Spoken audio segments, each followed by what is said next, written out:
Soigneusement empaquetés, ces bières à première vue ne suscitent aucun soupçon. Pourtant, il s'agit bel et bien des produits issus de la contrefaçon, brassés dans des conditions insalubres dans cette maison lugubre du quartier Bamendi dans l'arrondissement de Bafoussam 1er. Ça, c'est la fabrique proprement dite, où il manipulait les liquides pour faire sa Heineken. Voilà l'usine de fabrication de la contrefaçon d'Heineken.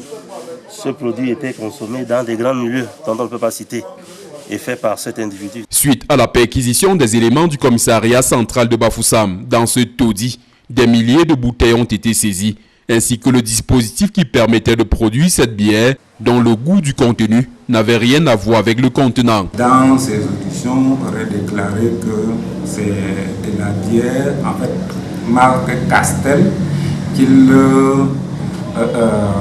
met dans les bouteilles de Heineken qui sont un peu plus chères.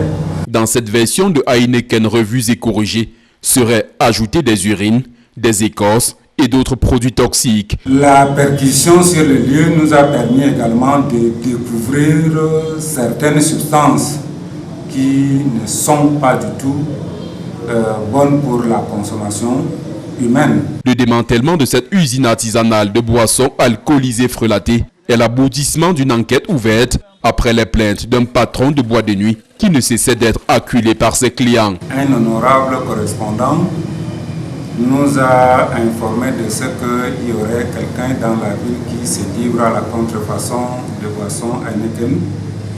Et aussitôt, nous avons mis en place une équipe de filature pour pouvoir prendre la main dans le sac les auteurs de cette contrefaçon.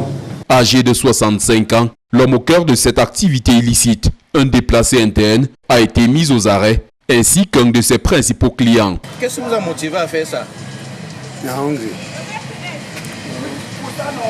La hongrie, ça veut dire que c'est la famine là.